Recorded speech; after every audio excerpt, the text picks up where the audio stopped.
Episode 25 में Krillin और डेंडे आखिरकार ग्रैंड एल्डर गुरु के घर पहुंच जाते हैं। वहां उनका स्वागत नेल करता है। ये ग्रैंड एल्डर का बॉडीगार्ड और असिस्टेंट था और देखने से काफ़ी पावरफुल लग रहा था। अंदर जाकर दोनों की मुलाकात बहुत ही बुजुर्ग ग्रैंड एल्डर गुरु से होती है। उनकी तबीयत काफ़ी ख़राब लग रही थी।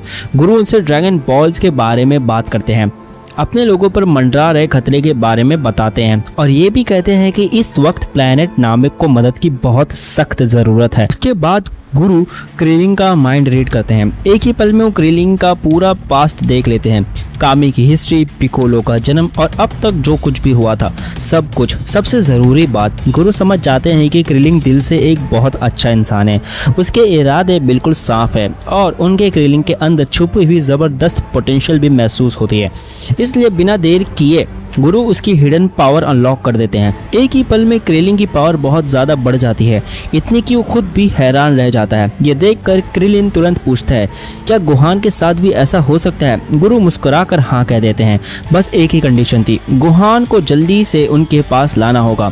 उधर फ्रीजा का एक ऑर्डिनरी सोल्जर उस नामिकियन गाँव तक पहुँच जाता है जहाँ वजीटा ने हमला किया था।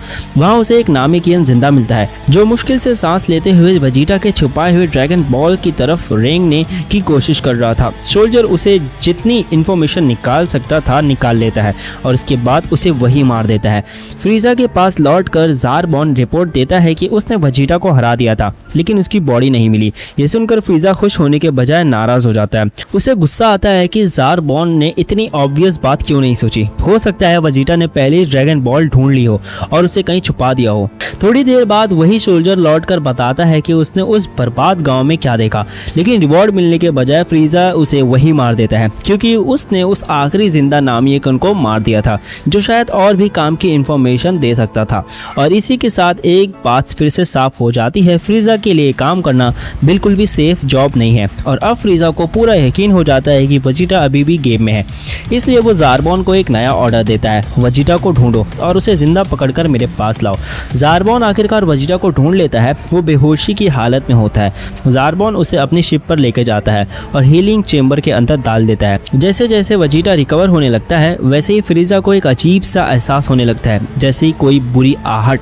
उसे लगता है कि एक दिन कोई सय्यन उसकी मौत की वजह बनेगा। और सबसे इंटरेस्टिंग बात, उसे पूरा यकीन था कि वो सय्यन वजीटा नहीं होगा बल्कि एक लेजेंडरी सुपर सय्यान जिसका नाम सुनते ही लोगों की कहानियां याद आ जाती हैं। और फ्रीजा को महसूस होने लगता है कि शायद वही उसकी बर्बादी की वजह बनेगा।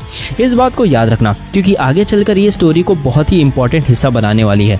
एपिसोड 26 में जैसे ही वजीटा पूरी तरह रिकवर होता है वो बिना एक सेकंड बर्बाद किए एक्शन में आ जाता है।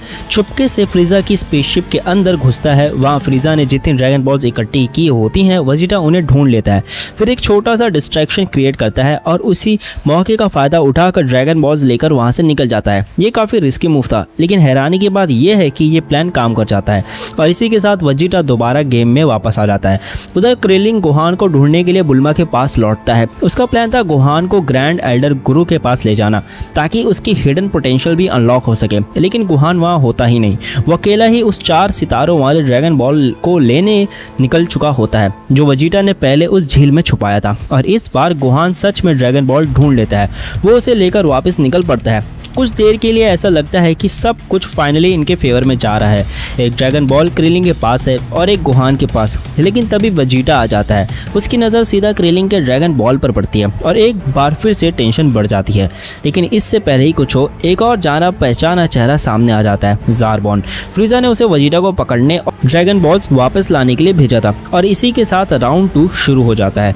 लेकिन इस बार सिचुएशन पहले जैसी नहीं थी। पिछली बार मौत के करीब जाकर बचने की वजह से सय्यन एबिलिटी एक्टिवेट हो चुकी थी और वजीटा पहले से काफी ज्यादा पावरफुल हो गया था। सय्यंस की खास बात ही ये है, हर मुश्किल फाइट के बाद वो और स्ट्रॉन्ग होकर लौटते हैं। इस बार जब ज़ारबॉर्न अपनी वही डरावनी मॉन्स्टर फॉर्म में ट्रांसफॉर्म होता है तब भी कुछ फर्क नहीं पड़ता। वजीटा पूरी फाइट डोमिनेट करता है। अब हालात उल्टे हो चुके थे। ज़ारबॉर्न अपनी जान की भीख मांगने लगता है, लेकिन वजीटा को उस पर बिल्कुल रहम नहीं आता। वो बिना हिचकिचाए सीधा उसके आर पार एनर्जी ब्लास्ट चला देता है और ज़ारबॉर्न वहीं खत्म हो जाता है। अब ज़ारबॉर्न के बाद अगला नंबर शायद क्रिलिन का था। अगर उसने ड्रैगन बॉल नहीं दिया तो उसकी मुश्किलें और भी बढ़ने वाली थी। अगले एपिसोड में वजीटा बिना किसी लड़ाई के क्रिलिन से ड्रैगन बॉल ले लेता है। क्रिलिन जानता था कि उसके पास वजीटा का सामना करने की ताकत नहीं है। इसी दौरान गुहान वापस लौट रहा होता है, लेकिन रास्ते में उसकी मुलाकात वजीटा से हो जाती है। सिचुएशन को समझते ही गोहान तुरंत 4 सितारों वाला ड्रैगन बॉल छुपा देता है ताकि वजीटा उसे देख ना सके, लेकिन एक चीज उससे छुपाना भूल जाता है, ड्रैगन रेडार। वजीटा की नजर तुरंत उस डिवाइस पर पड़ जाती है और वो पूछता है ये क्या है। गोहान बिना घबराए जवाब देता है कुछ नहीं, बस एक घड़ी है। हैरानी की बात ये थी वजीटा उस वक्त ज़्यादा सवाल नहीं करता। एक पल के लिए लगता है कि गोहान बच गया, लेकिन जाते जाते वजीटा उसके पेट में जोर से घुटना मार देता है, सिर्फ उसे याद दिलाने के लिए कि सामने कौन खड़ा है, और अर्थ पर मिलने का वादा करके वहाँ से चला जाता है। सच में कितना एरोगेंट बंदा है। लेकिन कुछ ही देर बाद जब वजीटा उस झील के पास पहुँचता है जहाँ उसने ड्रैगन बॉल छुपाया था, तो ड्रैगन बॉल गायब होता है। तब उसके दिमाग की घंटी बजती है। उसे गोहान के हाथ में पकड़ा हुआ क्लॉक याद आता है और धीरे धीरे सारी बातें समझ आ जाती है। तब वजीटा को समझ आता है कि वो कोई घड़ी नहीं थी, वो ड्रैगन रेडार था, यानी ड्रैगन बॉल्स को ढूंढने वाला डिवाइस, और इसका सीधा मतलब था मिसिंग ड्रैगन बॉल गोहान के पास ही है। यह समझते ही वजीटा गुस्से से पलटता है और सीधा क्रिलिंग की तरफ दौड़ पड़ता है, लेकिन जब वो वापस उस जगह पहुंचता है वहाँ कोई भी नहीं होता। भाई इस बार एक छोटे बच्चे ने ही वजीटा को बेवकूफ़ बना दिया। उधर बुल्मा 4 सितारों वाले ड्रैगन बॉल को एक सीक्रेट जगह पर छुपाकर उसकी हिफाजत कर रही होती है, और क्रिलिंग और गोहान ग्रैंड एल्डर गुरु से मिलने के लिए निकल चुके होते हैं, क्योंकि अब किसी की हिडन पोटेंशियल अनलॉक होने वाली थी। एपिसोड 28 में क्रिलिंग को लगता है कि वो और गोहान वजीटा से इतनी दूर आ चुके हैं कि अब वो सेफली छुपे रह सकते हैं, और कुछ देर के लिए ऐसा लगता भी है कि उनका प्लान काम कर गया। लेकिन जैसे ही दोनों उड़ते हुए अपनी स्पीड बढ़ाते हैं, उनकी एनर्जी भी अचानक बढ़ जाती है, और बस वजीटा को उन्हें दोबारा ट्रैक करने के लिए इतना ही काफ़ी था। जैसे ही क्रिलिंग को समझ आता है कि वजीटा ने उन्हें ढूंढ लिया है, वो तुरंत एक प्लान बनाता है। वो गोहान से कहता है कि वो अकेला ग्रैंड एल्डर गुरु के पास चला जाए और अपनी हिडन पोटेंशियल अनलॉक करवा ले, जबकि क्रिलिंग खुद पीछे रुककर वजीटा को जितनी देर हो सकेगा रोकेगा। ये प्लान बहुत रिस्की था, लेकिन उनके पास और कोई ऑप्शन भी नहीं बचा था। कुछ ही देर बाद वजीटा वहां पहुंच जाता है, लेकिन क्रिलिंग से लड़ने के बजाय वो सीधा उसके पास से निकल जाता है। शुरुआत में वजीटा को लगता है कि गोहान ने ड्रैगन बॉल गुरु के घर पर छुपाया होगा, लेकिन जैसे ही वो वहां पहुंचता है उसे पास ही एक बहुत पावरफुल एनर्जी महसूस होती है। पहले तो वो समझता है कि शायद गोकू आ गया, लेकिन जैसे ही वो गुरु के घर के अंदर जाने की कोशिश करता है, नेल उसका रास्ता रोक लेता है। तब वजीटा को समझ आता है ये एनर्जी गोकू की नहीं गोहान की है, और इसकी पावर लेवल अचानक बहुत ज़्यादा बढ़ चुकी थी। इसी दौरान डेंडे बाहर आता है ग्रैंड एल्डर गुरु का मैसेज लेकर। गुरु सबको वार्न करते हैं कि प्लैनेट नामिक की तरफ एक बहुत बड़ा खतरा तेजी से बढ़ रहा है। वजीटा भी उस एनर्जी को महसूस कर लेता है और तुरंत समझ जाता है कि गिंगयू फोर्स आ रही है, फ्रीजा की सबसे डेंजरस एलीट टीम, 5 जबरदस्त फाइटर की टीम, जिसे फ्रीजा ने नामक पर चल रही सारी प्रॉब्लम्स हैंडल करने के लिए बुलाया था। मतलब अब सिचुएशन पहले से भी कई गुना ज्यादा खतरनाक होने वाली थी। वजीटा को भी समझ आ जाता है कि इस बार वो अकेला कुछ नहीं कर सकता, और पहली बार वजीटा एक ऐसा काम करता है जिसकी किसी ने उम्मीद नहीं रखी थी। वो क्रिलिंग और गोहान के सामने टेम्पररी अलायंस का प्रपोजल रखता है। ये दोस्ती या भरोसे की वजह से नहीं था, ये सिर्फ जिंदा रहने के लिए था। सबको ड्रैगन बॉल्स चाहिए थे, और सबके सामने अब एक और भी बड़ा दुश्मन आ चुका था। इसी वक्त नेल उन्हें एक और इम्पोर्टेंट बात बताता है, प्लैनेट नामिक की ड्रैगन बॉल्स से एक नहीं 3 विशेष मांगी जा सकती है। यह सुनने के बाद क्रिलिन मजबूरी में वजीटा का प्रपोजल मान लेता है, और तीनों मिलकर बची हुई ड्रैगन बॉल्स इकट्ठी करने निकल पड़ते हैं। इससे पहले कि गिनियो फोर्स उन तक पहुंच जाए, लेकिन बिल्कुल उसी वक्त गिनियो फोर्स फ्रीजा की स्पेसशिप पर लैंड कर जाती है और सिचुएशन का कंट्रोल अपने हाथ में लेती है। एपिसोड 29 में वजीटा, क्रिलिन और गोहान आखिरकार उस जगह पहुंचते हैं जहां वजीटा ने बची हुई ड्रैगन बॉल छुपाई थी, लेकिन वो कुछ कर पाते हैं उससे पहले ही गिनियो फोर्स वहां आ जाती है। भाई ये लोग तो हद से ज्यादा फास्ट निकले। गिनियो फोर्स का लीडर कैप्टन गिनियो आराम से उनके सामने आता है, ड्रैगन बॉल्स उठाता है और डिसाइड करता है कि खुद उन्हें फ्रीजा के पास लेकर जाएगा। बाकी टीम वो वहीं छोड़ देता है ताकि वो वजीटा, क्रिलिन और गोहान से डील कर सके, क्योंकि गिनियो फोर्स के लिए ये कोई सीरियस फाइट ही नहीं थी, ये तो बस एक एंटरटेनमेंट था। यहाँ तक कि पहले कौन लड़ेगा ये डिसाइड करने के लिए वो लोग रॉक पेपर सीजर्स खेलते हैं, और इस गेम का विनर बनता है गुल्डो। पहली नज़र में गुल्डो बाकी मेंबर जितना डेंजरस बिल्कुल नहीं लगता, लेकिन ये इंप्रेशन सिर्फ कुछ ही सेकंड्स तक रहता है। फाइट शुरू होते ही गुल्डो अपनी अजीब पावर्स का इस्तेमाल करता है और गोहान और क्रिलिंग को पूरी तरह हेल्पलेस बना देता है। उसके पास वक्त रोकने की पावर थी। टेक्निकली जब तक वो अपनी सांस रोकता है टाइम भी रुक जाता है, और उसी पल ना गोहान हिल पाता है ना क्रिलिंग। जैसे इतना ही काफ़ी नहीं था, वैसे ही गुल्डो अपनी साइकिक पावर से दोनों को और भी ज़्यादा पैरालाइज कर देता है। अब दोनों बिल्कुल भी हिल नहीं सकते थे। उसके बाद गुल्डो आराम से एक बड़ा सा पेड़ उठाता है, उसे तेज करता है और क्रेलिन को उससे भिड़ने की तैयारी करता है। लेकिन तभी वेजिटा बीच में आ जाता है और बिना एक सेकंड गवाए एक ही बार में गुल्डो का सर काट देता है। ये देखकर बाकी गिनियो फोर्स मेंबर्स बुरी तरह गुस्सा हो जाते हैं। क्यों? क्योंकि गुल्डो के मरने से उनका फेमस गिनियो फोर्स पोज खराब हो गया था। सच में इन लोगों की प्रायोरिटीज ही अलग है। अब गोहान, क्रेलिन और खुद वेजिटा भी समझ चुके थे कि वो कितनी बड़ी मुसीबत में फंस गए हैं। गुल्डो ही इतना डेंजरस था और वो टीम का सबसे कमज़ोर मेंबर था। अब उनके पास सिर्फ एक ही उम्मीद बची थी कि गोकू जल्दी से नामक पहुंच जाए, क्योंकि अब उसकी ज़रूरत पहले से कहीं ज़्यादा थी। एपिसोड 30 में वेजिटा, जो कुछ ही दिन पहले गोहान और क्रेलिन को मारना चाहता था, अब खुद उनकी मदद के बिना गिनियो फोर्स के सामने जिंदा नहीं बच सकता था। सिर्फ ये बात ही बताने के लिए काफ़ी नहीं थी कि गिनियो फोर्स कितनी खतरनाक थी। उधर प्लैनेट नामिक पर कैप्टन गिनियो की वजह से फ्रीजा के पास अब 7 ड्रैगन बॉल्स आ चुकी थी। अब वो अपनी इमॉर्टैलिटी की विश मांगने के लिए पूरा तैयार था, लेकिन जैसे ही वो विश मांगने की कोशिश करता है, उसे एहसास होता है कि कुछ भी नहीं हुआ। फ्रीजा को ज़्यादा देर नहीं लगती समझने में कि प्रॉब्लम क्या है। उसे एहसास हो जाता है कि ड्रैगन बॉल्स एक्टिवेट करने के लिए कोई स्पेशल कमांड या पासवर्ड बोलना पड़ता है, और वो उसे पता ही नहीं था। और उसके चेहरे से साफ दिख रहा था कि ये बात उसे बिल्कुल पसंद नहीं आई। अच्छी बात उसके लिए ये थी कि उसका स्काउटर पास ही कुछ नामेकियंस की एनर्जी डिटेक्ट कर लेता है। फ्रीजा तुरंत गुरु की तरफ निकल पड़ता है। उसे यकीन था कि नामेकियंस के पास ही उस कमांड का जवाब होगा।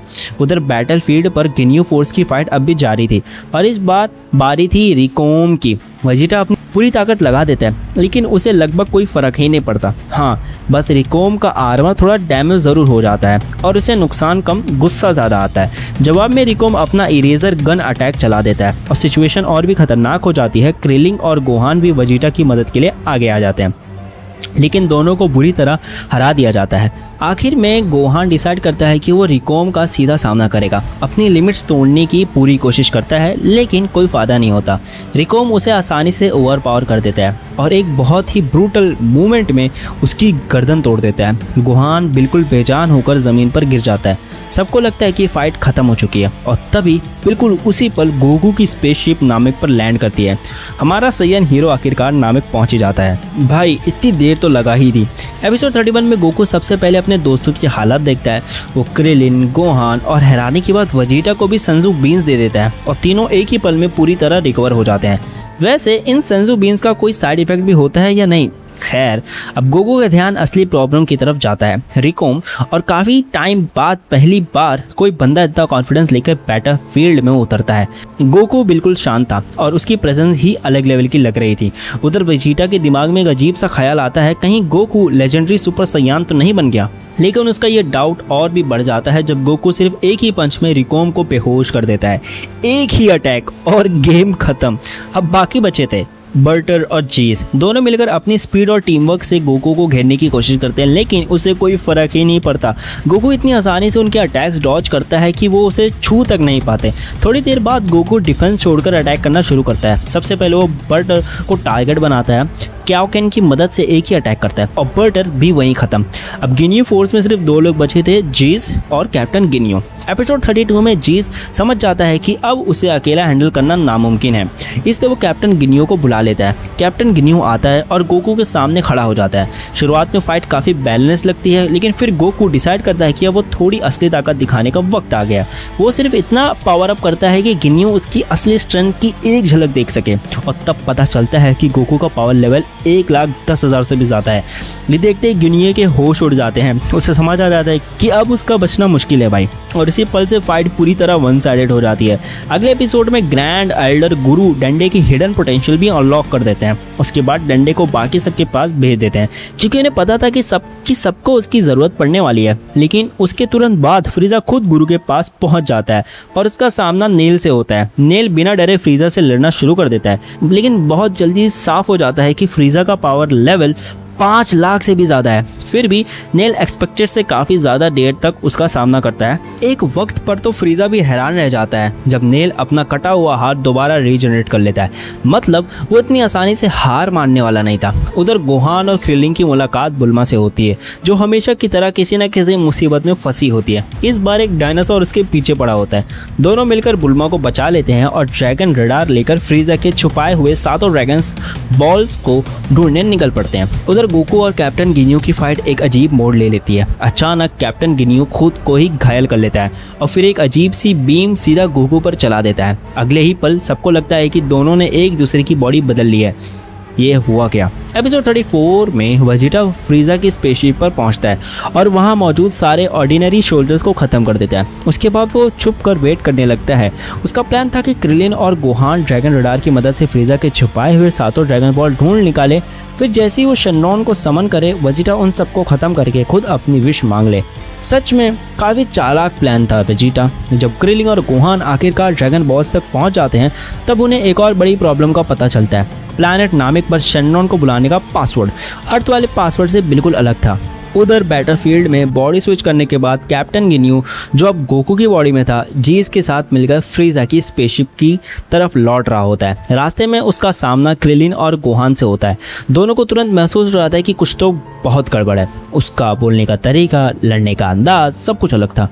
ये गोकू हो ही नहीं सकता था। तब ये असली गोकू भी वहाँ आ जाता है, लेकिन कैप्टन गिनियो की बॉडी में वो जल्दी से सबको बताता है कि आखिर हुआ क्या था और एक बहुत इंपॉर्टेंट बात भी समझाता है कि उसकी असली बॉडी की पावर 1,80,000 तक पहुंच सकती है, लेकिन गिनियो उस बॉडी से सिर्फ लगभग 30,000 पावर ही निकाल पा रहा था। रीज़न सिंपल था यार, बॉडी और माइंड एक दूसरे के साथ सिंक नहीं थे और बिना उस कनेक्शन के गिनियो गोकू की असली ताकत यूज़ ही नहीं कर सकता था। क्रिलिन और गोहान तुरंत इसका फायदा उठाते हैं। दोनों मिलकर फेक गोकू पर अटैक कर देते हैं और उसे पहले से कहीं ज़्यादा आसानी से पीटने लगते हैं।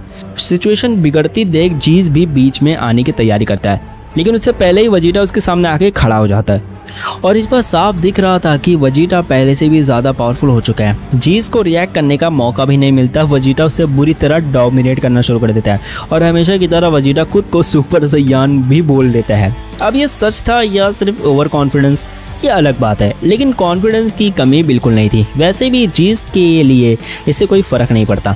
वेजिटा बिना किसी रहम के उसे भी खत्म कर देता है। अगले एपिसोड में कैप्टन गिनियो एक बार फिर अपनी बॉडी चेंज टेक्निक यूज करने की कोशिश करता है। इस बार उसका टारगेट था वेजिटा, लेकिन बीम लगने से पहले गिनियो की बॉडी में फंसा गोकू बीच में आ जाता है।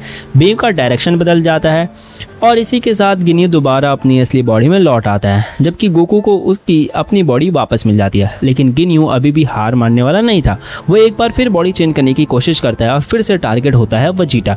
इस बार गोकू तुरंत रिएक्ट करता है। पास में मौजूद एक नामिकियन मेंढक को उठाकर बीम के बीच में फेंक देता है और बस कैप्टन गिनियो उस मेंढक की बॉडी में फंस जाता है। एक पावरफुल कमांडर का सफर एक छोटे से फ्रॉग की बॉडी में खत्म हो जाता है। सच में इससे अजीब एंडिंग शायद ही किसी विलेन की हुई होगी। Poor frog. अब जब ये प्रॉब्लम खत्म हो जाती है, वेजिटा फिर से असली मिशन पर ध्यान देता है। वो बुरी तरह घायल गोकू को फ्रीजा की स्पेसशिप के हीलिंग चैम्बर में रख देता है ताकि वो रिकवर कर सके। उसके बाद वेजिटा क्रिलिन और गोहान को एक्स्ट्रा बैटल आर्मर दे देता है। अब तीनों को देखकर ऐसा लग रहा था जैसे वो वेजिटा की पर्सनल स्क्वाड के मेंबर्स हो। सच कहूँ, हैरानी की बात है कि वो दोनों ने वो आर्मर पहन भी लिया।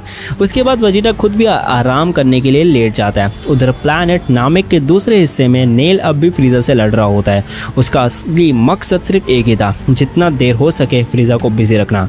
और एक वक्त पर खुद फ्रीजा को ये बात सीधा बोल भी देता है, जब तक तुम मेरे साथ खेलते रहोगे तब तक वो लोग अपनी विश मांग चुके होंगे।